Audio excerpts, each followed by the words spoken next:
बहुत बहुत स्वागत है आपका। Thank you very much for coming to the session. तो आज की प्रैक्टिस हम शुरू करते हैं। देखिए, आज के सेशन में हम करेंगे छोटी सी कॉन्वर्सेशन की प्रैक्टिस, और साथ ही साथ सबसे पहले हम सीखेंगे बहुत ही कॉम्प्लिकेटेड सेंटेंस का स्ट्रक्चर, जो कि अपने ही तरीके से इंग्लिश में बोला जाता है। इसको हिंदी के साथ अगर कनेक्ट करेंगे तो बहुत कंफ्यूजन पैदा होते हैं। तो उसका लॉजिक हम समझेंगे कि ये सेंटेंस इस तरीके से अपने तरीके से क्यों बोले जा रहे हैं। So I will be sharing my screen with you.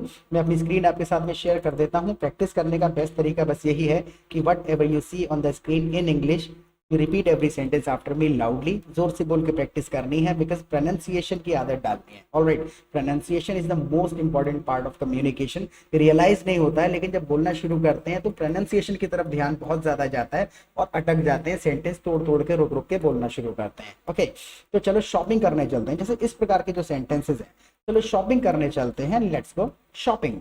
इसी प्रकार का दूसरा एक सेंटेंस है। मैं एक तो सेंटेंस आपको लिख के बता देता हूँ, फिर इनके बीच में हम कनेक्शन बनाएंगे कि इनको इस तरीके से क्यों बोला जा रहा है। दूसरा सेंटेंस है, चलो जॉगिंग करने चलते हैं। तो इसको बिल्कुल बेसिक तरीके से कह दिया जाएगा, लेट्स गो जॉगिंग। इसमें भी कोई, इन सेंटेंसेस में हम कोई प्रेपोजिशन इस्तेमाल नहीं कर रहे हैं, जैसे कि let's go for shopping, let's go for jogging. हालांकि अगर फॉर इनमें इस्तेमाल कर लें आप, तब भी ग्रामेटिकली इनकरेक्ट नहीं होगा, तब भी वो करेक्ट है। लेकिन इनको इस तरीके से ही क्यों बोला जा रहा है, इस चीज को भी हम समझेंगे। एक और सेंटेंस है, चलो मछली पकड़ने चलते हैं। इस प्रकार के और भी कई सारे एक्सेप्शंस हैं, और भी कई सारे सेंटेंसेस हैं। Let's go fishing. हाँ, तो और भी है, चलो पहाड़ पहाड़ पे चढ़ाई करने चलते हैं, लेट्स गो हाइकिंग। चलो यार बैठे बैठे बोर हो रहे हैं, बाइक चलाने चलते हैं, बाइक से घूम के आते हैं, तो लेट्स गो बाइकिंग। चलो यार साइकिल चलाने चलते हैं, राइट, तो लेट्स गो साइकिलिंग।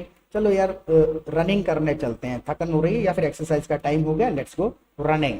तो इस प्रकार के जो सेंटेंसेस हैं, इन सेंटेंसेस के पीछे लॉजिक क्या है? हर सेंटेंस में हम कुछ ना कोई फिजिकल एक्शन की बात कर रहे हैं जिसको एंजॉय किया जा सकता है। साथ ही साथ थोड़ा सा एक्साइटमेंट है इन सेंटेंसेस के अंदर। Let's go shopping, let's go jogging, इनके अंदर एक्साइटमेंट है, और साथ ही साथ इंजॉयमेंट को भी इंडिकेट कर रहे हैं कि हम ऐसा करेंगे तो थोड़ा सा इंजॉय करेंगे। फिजिकल एक्शन है साथ के साथ, राइट। तो एक्साइटमेंट, इंजॉयमेंट और फिजिकल कोई एक्टिविटी को करके हमें अच्छा लगेगा, तो इसको एक्साइटमेंट को इंडिकेट करने के लिए ऐसे स्ट्रक्चर कर दिया जाता है। तो मछली पकड़ने जाएंगे तो डेफिनेटली वहां पे मजा आएगा, और हम फिजिकली कोई ना कोई काम कर भी रहे होंगे। कंटिन्यूटी बताने के लिए आईएनजी लगा दिया है हमने। आईएनजी हर काम के आगे है। जॉगिंग आईएनजी लगा दिया है, तो कंटिन्यूटी बता रहे हैं कि ऐसा करेंगे और उसमें हमको मजा आएगा। इस प्रकार के और 10-15 सेंटेंसेस सुनेंगे तो लॉजिक समझ में आ जाएगा। सबके बीच में एक कॉमन बात समझ में आ जाएगी, इन सब में कॉमन क्या है और इसको क्यों इस तरीके से बोला जा रहा है, राइट। दो एक सेंटेंसेस शायद समझ में ना आए, राइट। अब यहाँ से कॉन्वर्सेशन की स्टार्टिंग करते हैं हम। पहले मेरे लिए ठंडा पानी ले आओ। नाउ वाइफ इज सेइंग कि फिशिंग, हाइकिंग, जॉगिंग सब करने चलेंगे, लेकिन उससे पहले मेरे लिए ठंडा पानी लेकर के आओ। Bring me some cold water first. Bring me some cold water first लगा दिया, तो पहले लेकर के आओ, और फर्स्ट से आप स्टार्ट कर सकते हैं सेंटेंस को। फर्स्ट का प्लेसमेंट यहाँ भी कर सकते हैं। First bring me some cold water, first get me some cold water, right. तो फर्स्ट का प्लेसमेंट आगे या पीछे कहीं पर भी हो सकता है ना। ठंडा पानी मत पियो, इससे तुम्हें सर्दी हो जाएगी। हस्बैंड इज सेइंग कि ठंडा पानी मत पियो, इससे तुम्हें सर्दी हो जाएगी। Don't drink cold water, you may catch a cold. Don't drink cold water अलग सेंटेंस है। You may catch a cold, तुम्हें सर्दी हो सकती है। इसकी जगह आप ये भी कह सकते हैं, you might catch a cold, सर्दी हो जाएगी। माइट जब यूज कर लिया तो संभावना थोड़ी कम कर दी हमने। You might catch a cold, थोड़ी सी संभावना कम हो गई कि सर्दी हो सकती है। या फिर don't drink cold water, you will catch a cold. जब मैंने विल का इस्तेमाल कर लिया तो मैंने सिंपल इंडिकेट कर दिया, पानी पियोगे तो आपको ठंड हो ही जाएगी। विल है 100% श्योरिटी के लिए कि फ्यूचर में होगा ही होगा ये। Don't drink cold water, you will catch a cold. तो मे, माइट, विल तीनों इस्तेमाल किए जा सकते हैं। तीनों के तीनों फ्यूचर को इंडिकेट कर रहे हैं, ऐसा हो जाएगा, राइट। तो तीनों में थोड़ा सा डिफरेंस है। Look at the next sentence now. अपनी मत चलाओ, जो मैंने कहा वो करो। वाइफ इज सेइंग कि अपनी मत चलाओ, जो मैंने कहा वो करो। Don't be the boss. अगर हम अपनी मत चलाओ का रैंडम ट्रांसलेशन ढूंढने निकल जाएंगे तो अटक जाएंगे, क्योंकि 85% इंग्लिश ट्रांसलेट हो ही नहीं पाती है। तो सिचुएशन को पकड़िए, सिचुएशन में क्या कहा गया, किसने कहा, कैसे कहा। Don't be the boss, do what I said. Don't try to lead me, do what I said. तो कंडीशन क्या है कि मुझे लीड करने की कोशिश मत करो, बॉस बनने की कोशिश मत करो, अपनी मत चलाओ, अपनी मर्जी मत थोपो मेरे ऊपर। Don't be the boss, do what I said, जो मैंने कहा वो करो। ठीक है पियो जैसा पानी पीना है। नाउ हस्बैंड इज सेइंग कि ठीक है पियो जैसा पानी पीना है। एक चीज और है, अगर आप चैनल पे पहली बार आए हैं तो प्लीज सब्सक्राइब जरूर कर लीजिएगा, क्योंकि क्वालिटी कंटेंट अपलोड करते हैं हम हमारे चैनल पर। दूसरा, आप हमारी लाइव क्लासेस अटेंड कर सकते हैं हमारे एप्लीकेशन पर। लाइव क्लासेस में आने का फायदा क्या होगा, देखिए सबसे पहले तो हम आपको कम्युनिटी में ऐड करेंगे, जो कि बहुत ज्यादा जरूरी है। हम अपने ग्रुप में आपको ऐड कर देते हैं, वहां पर through out the day conversation चलते रहते हैं, दूसरे पार्टिसिपेंट्स बातचीत करते रहते हैं। वहां आप दूसरे पार्टिसिपेंट्स के साथ प्रैक्टिस कर सकते हैं, चैटिंग करके, फोन पे बात करके। You will find your kind of people there, community मिल जाएगा। दूसरा, शाम को हमारे लाइव सेशन होते हैं, डाउट क्लियरिंग सेशन। कुछ समझ नहीं आ रहा है, कोई स्ट्रक्चर समझ नहीं आ रहा है, कोई स्ट्रक्चर एक भावना के साथ इंग्लिश बोलनी है, किसी वर्ड को लेकर कंफ्यूजन है कि इस वर्ड के इतने सारे मीनिंग है, मुझे ये यहाँ पर इसका यूसेज समझ नहीं आ रहा, तो 1-2 घंटे के सेशन में जब आप 150-200 सेंटेंसेस रोजाना सुनेंगे तो ऑटोमेटिकली आपको लॉजिक समझ में आएगा। You will adopt those sentences and you will automatically start using them in your conversation when you will be talking to somebody in English. 15% English बनाई जा सकती है, 85% इंग्लिश को अडॉप्ट करना होता है, एब्जॉर्ब करना होता है। ऑलराइट, और कम्युनिटी में टाइम बिताएंगे तो उसका एक फायदा क्या होगा, उसका सबसे बड़ा फायदा ये होगा कि आपको ऑल्टरनेट्स पता चलेंगे। एक सेंटेंस को एक तरीके से नहीं बोला जा सकता, उसको 15 तरीके से बोला जा सकता है। तो ग्रुप में क्या होता है, एक कॉन्वर्सेशन चल रहा है, किसी व्यक्ति ने अपना एक ओपिनियन दिया, एक सेंटेंस लिख दिया, तो अपना अपना लोग अपने तरीके से स्ट्रक्चर करते हैं कि भाई मुझे ये स्ट्रक्चर ज्यादा सूटेबल लग रहा है इस सिचुएशन के हिसाब से, या फिर ये वर्ड ज्यादा सूटेबल लग रहा है इस सिचुएशन के हिसाब से, इस फीलिंग को ये वर्ड इंडिकेट कर रहा है। तो वहां पे ऑल्टरनेट सीखेंगे, कम्युनिटी में टाइम बिताएंगे, ऑटोमेटिकली समझ में आ जाएगा कि इंग्लिश कैसे बोली जाती है। टाइम है तो लाइव क्लासेस में जरूर आइएगा और सब्सक्राइब कर लीजिएगा, और पूरा देखने के बाद फीडबैक जरूर दीजिएगा, क्योंकि सेशन काफी लंबा नहीं होगा, बस छोटा सा, थोड़ा सा टाइम और लगेगा, मुश्किल से 10-12 सेंटेंसेस और। Okay, so stay tuned. ठीक है, पियो जैसा पानी पीना है। हस्बैंड कह रहा है ठीक है पियो जैसा पानी पीना है।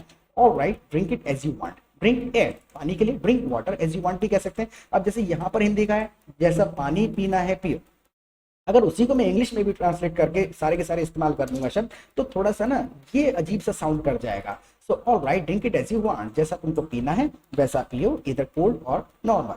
Drink it as you want, इधर कोल्ड और नॉर्मल। ठंडा पियो या नॉर्मल पियो, drink it as you want, इधर कोल्ड और normal. Now look at the next sentence. लेकिन जब बीमार पड़ोगी तो मैं दवा लाकर नहीं देने वाला। जब बीमार पड़ोगी तो मैं दवा लाकर नहीं देने वाला। But when you fall sick, when you fall sick I'm not gonna get you the medicine. when you fall sick I'm not gonna get you the medicine, जब मैंने कहा I'm not going to do that, यानी कि I have already decided कि I'm not gonna do that। दूसरे तरीके से will का इस्तेमाल भी आप कर सकते हैं इसमें, but when you fall sick I will not get you the medicine। Future में नहीं लाऊंगा, I will not get you the medicine, लेकिन यहाँ पर I'm not gonna get you the medicine, तो I have already decided when you fall sick I will not get you the medicine, right? Look at the next sentence now। TV की आवाज थोड़ी कम कर लो। TV की आवाज थोड़ी कम कर लो। Lower the TV volume a bit, बिल्कुल बेसिक सेंटेंस है। Slow down the TV volume a bit, या फिर lower the TV volume a bit. Now look at the next sentence. वैसे भी कोई नहीं देख रहा, तुम टीवी बंद ही कर दो। नाउ वाइफ इज सेइंग कि वैसे भी कोई देख नहीं रहा है टीवी, बेहतर होगा टीवी बंद ही कर दो। तुम फीलिंग्स को समझना है, सारे सारे शब्दों को नहीं रट्टा मारना, समझना नहीं है कि शब्द क्या लिखे हुए हैं, फीलिंग क्या है। कि कहा, हस्बैंड ने कहा कि टीवी की वॉल्यूम कम कर लो, वाइफ ने कह दिया कि अरे कोई देख नहीं रहा है, बंद ही कर डालो। No one is watching anyway, you better turn it off. No one is watching anyway, यानी वैसे भी कोई देख नहीं रहा है। No one is watching anyway, you better turn it off, बेहतर होगा बंद ही कर दो। You better switch it off, बेहतर होगा बंद ही कर दो। Turn it off, switch it off, दोनों तरीके से आप कह सकते हैं। तुम हर वक्त लड़ाई के मूड में क्यों रहते हो? तुम हर वक्त लड़ाई के मूड में क्यों रहते हो? Now, wife is saying this कि तुम हर वक्त लड़ाई के मूड में क्यों रहते हो? Why are you always in the mood for arguments? Why are you always in the mood for arguments? तो why are you always in the mood to fight? To के साथ fight भी इस्तेमाल कर सकते हैं। Why are you always in the mood to fight? Now, झगड़ा करने में मजा आता है। झगड़ा करने में मजा आता है। देखिए इस सेंटेंस को कई सारे तरीके से कहा जा सकता है, कम से कम 20 ऑल्टरनेट इसके अवेलेबल है। एक्शन में arguing with you is fun, मुझे तुम्हारे साथ आर्ग्यूमेंट करने में मजा आता है। Arguing with you is fun, it's fun fighting with you, it's fun fighting with you, I enjoy fighting with you, कई तरीके से कहा जा सकता है। तो arguing with you is fun, यानी आपके साथ आर्ग्यूमेंट करने में मजा आता है, मुझे नहीं आता। वाइफ इज सेइंग कि तुम्हें आता होगा। हस्बैंड कह रहा है arguing with you is fun for me, मुझे मजा आता है। नाउ वाइफ इज सेइंग कि मुझे नहीं आता, but it's not for me. Arguing with you is fun but not for me, मेरे लिए फन नहीं है, मुझे मजा नहीं आता है। सिचुएशन को, स्टोरी को कनेक्ट करके समझना है। Now look at the next sentence. तुम्हें मजा नहीं आता तो इतना झगड़ती हो, अगर मजा आता होता तो कितना झगड़ती। Without enjoying it, you argue so much. Without enjoying you argue so much, it भी हटा सकते हैं यहाँ से अगर हम हटाना चाहें तो, without enjoying you argue so much, even without enjoying you argue so much, if you were really enjoying it how much would you argue then. तो कई सारे तरीके से स्ट्रक्चर इसको किया जा सकता है। Even without enjoying you argue so much, यानी मजा नहीं आता है तब भी तुम बहुत आर्ग्यू करती हो। Even without enjoying you argue so much, if you were really enjoying it how much would you argue then. अगर इंजॉय कर रही होती, करती होती, तो कितना आर्ग्यूमेंट्स करती। ऑलराइट, तो 2-3 बार जब आप इस सेशन को देखेंगे तो खुद से आपको इन सेंटेंसेस का लॉजिक समझ में आएगा। ग्रामर से थोड़ा सा ऊपर उठना है। ऐसा नहीं है कि ग्रामर नहीं बोली जाती है, लेकिन सिर्फ ग्रामर नहीं बोली जाती है, लॉजिक काम करता है, ग्रामर होती है साथ में। Getting my point. 2-3 बार देखेंगे, लॉजिक समझ में आ जाएगा। और प्लीज फीडबैक जरूर दे दीजिएगा, don't be lazy at writing. और साथ ही साथ I already given my WhatsApp number, community में आइए। जो सालों साल लग जाता है खुद से अंदाजा लगाने में, लॉजिक लगाने में कि सही है या गलत है, कम्युनिटी में बैठेंगे 15-20 दिन के अंदर कंसेप्ट क्लियर हो जाएंगे। ओके, प्रैक्टिस करते रहना है। फिर मिलेंगे एक नए सेशन के साथ। Till then bye.